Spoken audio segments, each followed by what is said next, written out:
नमस्कार। शुरुआत करते हैं एक बड़ी खबर के साथ। पीएम को वैक्सीन की दूसरी डोज दी गई है। पीएम मोदी ने वैक्सीन की दूसरी डोज ली है। एम्स में उन्होंने दूसरी डोज लगवाई है। 1 मार्च को वैक्सीन की पहली डोज लगी थी पीएम मोदी को। लोगों से कोरोना से वैक्सीन लगवाने की पीएम मोदी ने अपील भी की है। बड़ी खबर हम आपको बता रहे हैं, पीएम मोदी ने कोरोना की दूसरी डोज ली है। इससे पहले 1 मार्च को उन्होंने पहली डोज लगवाई थी और आज एम्स में उन्होंने कोरोना की दूसरी डोज ली है। तस्वीरें देखिए आप, प्रधानमंत्री मोदी ने कोरोना वैक्सीन की दोनों ही डोज ले ली है।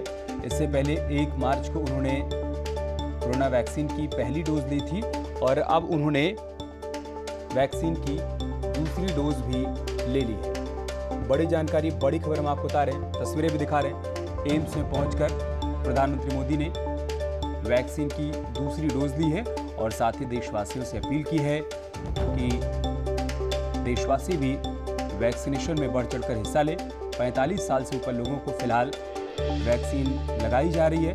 प्रधानमंत्री मोदी ने इससे पहले 1 मार्च को कोरोना वैक्सीन की पहली डोज ली थी और आज उन्होंने वैक्सीन की दूसरी डोज ली है और साथ ही साथ लोगों से अपील भी की है कि लोग भी वैक्सीन लगवाएं। हमारे सहयोगी पवन इस वक्त हमारे साथ जुड़ चुके हैं। पवन, तस्वीरें भी हम देख पा रहे हैं, प्रधानमंत्री मोदी ने कोरोना वैक्सीन की दूसरी डोज ले ली है। जी बिल्कुल। जिस तरह से जब 1 मार्च से जब फ्रंटलाइन वर्कर्स के अलावा और 45 साल के जो ऊपर के लोगों को जब टीकाकरण शुरू हुआ था, तो प्रधानमंत्री ने पहले ही दिन जाके, यानी 1 मार्च को पहले ही दिन जाके एम्स में अपनी जो टीका जो है कोरोना का वो लगवाया था और संदेश देने की यही कोशिश थी कि सभी लोग वैक्सीनेशन करवाएं। जो भी जो उस पात्रता के दायरे में आते हैं वो सब लोग वैक्सीनेशन करवाएं, क्योंकि वैक्सीनेशन बहुत जरूरी है। क्योंकि आपने देखा होगा कि उससे पहले बहुत सारी कंट्रोवर्सी वैक्सीन को लेकर हुई थी कि कौन सी वैक्सीन सफल है, कितना है, क्या है, उसके सारे आंकड़े, उनके बारे में बहुत सारी बातें आई थी। राजनीति भी इस पूरे मामले पर हुई थी। तो प्रधानमंत्री ने कहीं ना कहीं उस राजनीति को दरकिरार करते हुए पूरे देशवासियों को एक संदेश दिया था कि कोरोना से लड़ाई में वैक्सीनेशन बहुत महत्वपूर्ण भूमिका निभाता है, इसलिए सभी देशवासियों को वैक्सीनेशन कराना चाहिए। और आज 1 मार्च के बाद में आज उन्होंने 8 अप्रैल को, यानी तकरीबन 38 दिन बाद में उन्होंने अपना दूसरा टीका लिया है। क्योंकि स्वास्थ्य मंत्रालय के द्वारा ये कहा गया था कि तकरीबन 6 से 8 हफ्ते के बाद में आपको अपना दूसरा जो टीका है कोरोना वैक्सीन का वो लेना है। इसमें खास बात यह है कि प्रधानमंत्री ने जो देसी जो वैक्सीन है कोवैक्सीन वो उन्होंने लगवाई है। तो ये साफ संदेश देने की कोशिश है कि हमारी दोनों जो वैक्सीन हैं वो बिल्कुल सेफ है, देशवासी बिल्कुल भरोसा कर सकते हैं और कोरोना की लड़ाई में वैक्सीनेशन एक बहुत महत्वपूर्ण स्टेप है। आप देख सकते हैं कि लगातार कोरोना के केस जो है वो दिन ब दिन बढ़ते जा रहे हैं। कल ही की अगर बात करें तो 1,15,000 से ज्यादा मामले पूरे देश भर से सामने आए थे। लगातार वैक्सीनेशन पर राजनीति भी हो रही है। हमारा सरकार ने कहा कि हमारे पास स्टॉक खत्म हो गया है, केंद्र सरकार स्टॉक नहीं दे रहा है। केंद्र सरकार कह रही है कि हम ऑलरेडी स्टॉक उनको पहुंचा चुके हैं, 10 लाख से ज्यादा डोज उनके पास हैं। तो ऐसे के बीच में फिर से एक संदेश देने की कोशिश है कि सभी देशवासी आगे निकल के आए, वैक्सीनेशन कराएं। जो भी इस पात्रता के दायरे में आते हैं, 45 साल से ऊपर जो भी लोग हैं वो सब लोग वैक्सीनेशन करवाएं, जिससे कि कोरोना से लड़ाई में सफलता हासिल की जा सके। पवन, ऐसे समय में जबकि लोगों में वैक्सीन को लेकर भ्रम की स्थिति भी बनी हुई है, बहुत ज़्यादा भी लोग जागरूक नहीं है इसको लेकर, प्रधानमंत्री मोदी की तस्वीरें संदेश देती हैं कि बिल्कुल डरने की जरूरत नहीं है, वैक्सीन पूरी तरीके से सुरक्षित है। आप सभी लोग इसमें वैक्सीनेशन में बढ़ चढ़कर हिस्सा लीजिए। खासतौर से वो लोग जो कि इसके दायरे में आते हैं, बहुत मायने रखती हैं तस्वीरें। जी बिल्कुल। जिस तरह से प्रधानमंत्री खुद आगे आके, क्योंकि जब आपको याद होगा जब फ्रंटलाइन वर्कर्स का जब जो वैक्सीनेशन शुरू हुआ था तो कई सारी आवाजें राजनीतिक गलियारों से ऐसी आई थी कि प्रधानमंत्री खुद आगे आके और वैक्सीन लगवा के क्यों संदेश नहीं देते, जिससे कि भरोसा पैदा हो वैक्सीनेशन को लेकर। तो प्रधानमंत्री खुद आगे आए और जब शुरू हुआ 45 साल से ऊपर के लोगों का टीकाकरण, तो प्रधानमंत्री खुद आगे आए और उन्होंने सबसे पहले ही दिन 1 मार्च को अपना वैक्सीनेशन की पहली डोज ली। तो इससे संदेश साफ है कि हमारे जो दोनों ही वैक्सीन हैं, चाहे कोविडशील्ड हो या कोवैक्सीन हो, दोनों ही वैक्सीन पूरी तरह सेफ हैं। पूरी दुनिया में हम भेज रहे हैं, भारतवासियों के लिए भी पूरी सेफ हैं। तो सभी लोग बाहर निकल कर आएं और ये वैक्सीनेशन लें, क्योंकि कोरोना से लड़ाई में बहुत महत्वपूर्ण भूमिका इस टीके की है। अगर आप कोरोना से जंग जीतना चाहते हैं, अगर आप नॉर्मल जिंदगी की तरफ बढ़ना चाहते हैं, तो वैक्सीनेशन बहुत जरूरी है। और प्रधानमंत्री आज फिर से वही संदेश दे रहे हैं कोरोना का दूसरा टीका लेकर। पवन, कितने बजे प्रधानमंत्री मोदी ने वैक्सीन लगवाई? एम्स में ही वैक्सीन लगवाई उन्होंने? जी बिल्कुल, उन्होंने पिछली बार भी 1 मार्च को भी एम्स में सुबह बहुत जल्दी जाकर वैक्सीनेशन कराया था। आपको याद हो तो आपको बताना चाहूंगा कि वो सुबह नॉर्मल रूट से, जैसे कि प्रधानमंत्री जब जाते हैं तो एक स्पेशल रूट लगाया जाता है, लेकिन वो नॉर्मल रूट से लोगों को कोई समस्या ना हो, नॉर्मल रूट से एम्स गए थे।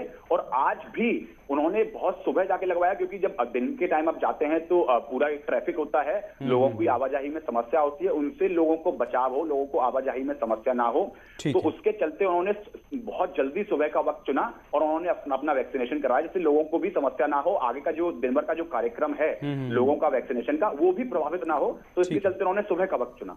बहुत शुक्रिया पवन, आपका हमारे साथ जुड़ने के लिए और जानकारी हम तक पहुंचाने के लिए। उत्तराखंड में कोरोना ने सारे रिकॉर्ड तोड़ दिए हैं और बीते 24 घंटे में कोविड के 1109 नए केस सामने आए हैं। साथ ही 5 लोगों की कोरोना के चलते मौत भी हो गई है। देहरादून एक बार फिर से पॉजिटिव केस में टॉप पर है।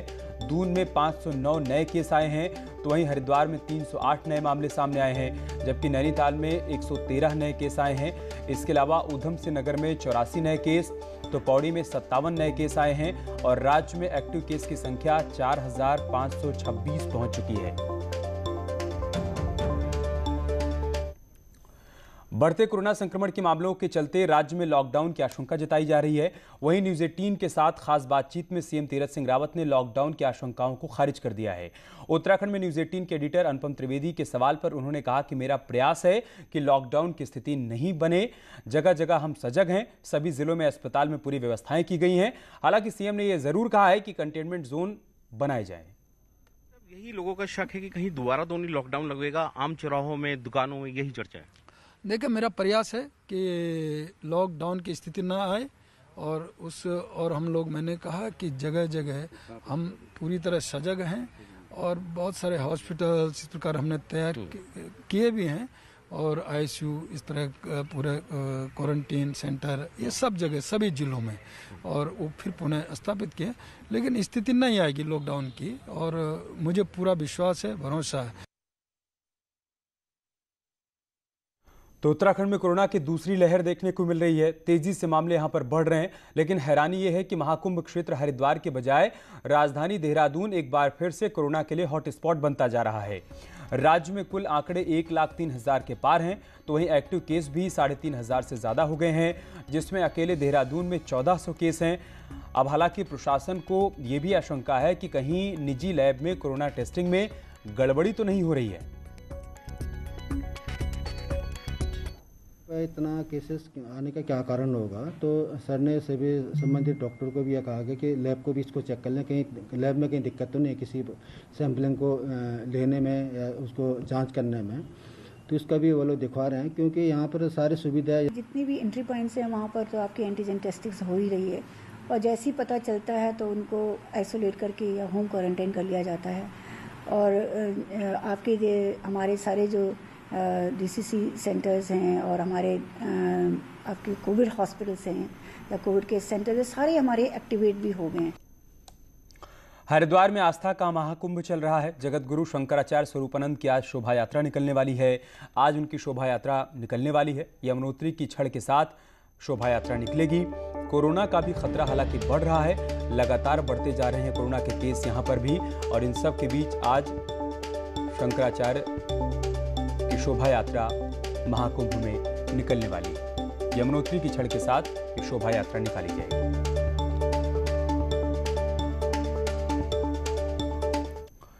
मुख्यमंत्री तीरथ सिंह रावत ने कहा है कि कोरोना के बढ़ते संक्रमण और हरिद्वार कुंभ के मद्देनजर केंद्र से 5 लाख और वैक्सीन की डिमांड की गई है।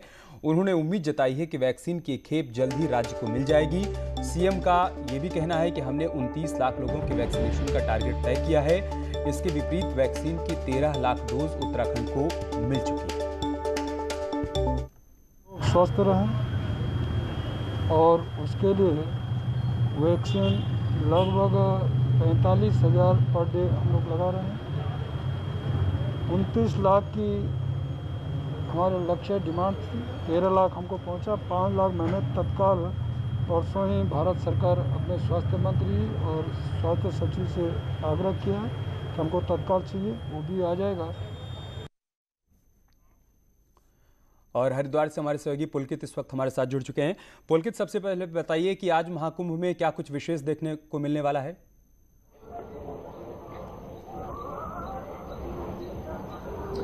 देखिए, हरिद्वार में महाकुंभ चल रहा है और जो भी उसमें धार्मिक आयोजन है, जो भी पारंपरिक आयोजन है, एक के बाद एक वो सभी आयोजन हो रहे हैं।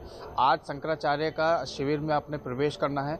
कुंभ मेले के दौरान शंकराचार्य जब अपने शिविर में प्रवेश करते हैं तो वो एक महत्वपूर्ण आयोजन माना जाता है। आज पहली बार शंकराचार्य स्वामी स्वरूपानंद सरस्वती अपने शिविर में प्रवेश करने जा रहे हैं। ज्योतिष और द्वारका शारदा पीठ के शंकराचार्य हैं स्वामी स्वरूपानंद। इस शिविर में प्रवेश करने के लिए एक बड़ी भव्य मंगल यात्रा निकाली जा रही है, जिसको तैयारियां यहाँ पर बहुत ही भव्य ढंग से की जा रही थी। कई दिनों से जो अनुयायी हैं, जो भी श्रद्धालु हैं, वो इसकी तैयारी में लगे हुए थे। आज ये मंगल यात्रा परशुराम चौक से निकलेगी, वहाँ से रवाना होगी और शहर के कई मुख्य मार्गों चौराहों से होते हुए जो नीलधारा में शिविर बना हुआ है वहाँ पर यह प्रवेश करेगी। इस यात्रा में जो सबसे विशेष है वो इस बार पहली बार ऐसा होने जा रहा है कि गंगोत्री और यमुनोत्री धाम की पवित्र छड़ी जो है वो इस यात्रा में शामिल होने जा रही है। उसके अलावा चारों धामों के तीर्थ पुरोहित भी यहाँ पर पहुँचे हुए हैं, वो भी इस मंगल यात्रा में शामिल होंगे। तो काफ़ी बहुत ही पवित्र और बहुत ही धार्मिक नज़रिए से बहुत ही महत्वपूर्ण ये मंगल यात्रा होने वाली है। और एक दूसरी महत्वपूर्ण बात ये भी है पुलकित की कोरोना का संक्रमण भी लगातार बढ़ता जा रहा है। सीएम ने कह दिया है कि लॉकडाउन की नौबत नहीं आने देंगे, लेकिन केसेस तो बढ़ ही रहे हैं।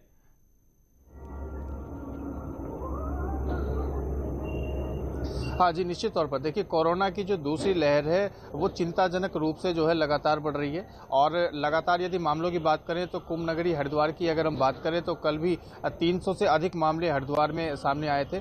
और पूरे कुंभ मेला क्षेत्र की यदि बात करें तो बहुत बड़ी संख्या में ये मामले रोजाना सामने आ रहे हैं। राजधानी देहरादून और हरिद्वार दो सबसे ऐसे बड़े जिले हैं जिनमें सबसे ज़्यादा रोज सैकड़ों की संख्या में मामले सामने आ रहे हैं। तो ये एक बहुत ही चिंताजनक स्थिति बनती जा रही है। शासन की ओर से, प्रशासन की ओर से निश्चित तौर पर रोज इसी तरह की इसकी तैयारियां भी हमेशा से की जा रही थी और इस तरह के दावे भी किए जा रहे हैं कि लॉकडाउन की स्थिति नहीं आएगी और पूरी तरह से स्थिति नियंत्रण में है और गाइडलाइन को उसका पालन कराया जाएगा। लेकिन यहाँ पर एक और बात विचारणीय है कि जो मेला तो पूरे मेले के लिए जो स्वास्थ्य की टीम लगी हुई है उनके पास पर्याप्त संसाधन नहीं है, पर्याप्त टीम नहीं है जिससे अधिक से अधिक जांचें की जा सकें और अधिक से अधिक जो ठीक है, हम उम्मीद करते हैं कि जल्द ही वो संसाधन भी उपलब्ध करवाए जाएं। पुलकित, बहुत शुक्रिया आपका हमारे साथ जुड़ने के लिए और जानकारी हम तक पहुंचाने के लिए।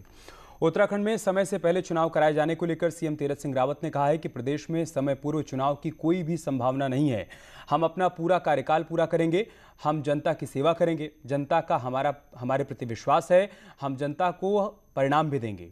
तो जनता ये जानना चाहती है और हमें सपोर्ट भी करेगी। क्या प्रदेश में प्रीपोन चुनाव, पहले चुनाव होने की कोई संभावना है? अभी ऐसा कोई संभावना नहीं है और हम पूरी तरह से पूरा कार्यकाल करेंगे, जनता की सेवा करेंगे। हम जनता की सेवा के लिए हैं, जनता का हम पे विश्वास है, इसलिए जनता हमारे लिए प्राथमिकता है और पूरी तरह 5 साल का हम पूरा करके और जनता को रिजल्ट और परिणाम देंगे जो जनता चाहती है। अल्मोड़ा के सल्ट में 17 अप्रैल को उपचुनाव होना है, जिसकी तैयारियां शुरू हो चुकी हैं। चुनाव में लगे 151 मतदान टीमों को ट्रेनिंग भी दी जा रही है। इन कर्मचारियों को ईवीएम और वीवीपैट की ट्रेनिंग दी जा रही है।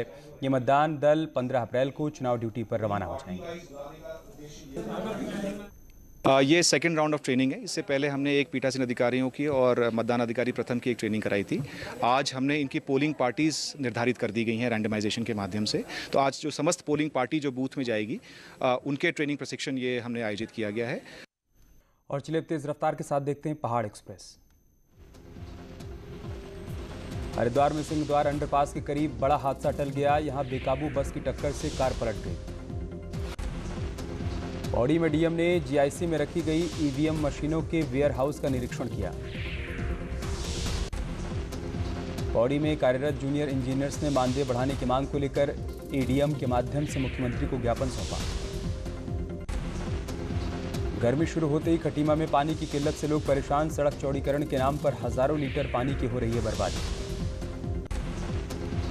कोरोना के चलते रुड़की को कुंभ क्षेत्र में शामिल नहीं होने के चलते बाजार से रौनक गायब। मंगलौर देहरादून बाईपास के व्यापा पर भी असर। टनकपुर में मां पूड़ागिरी के मेले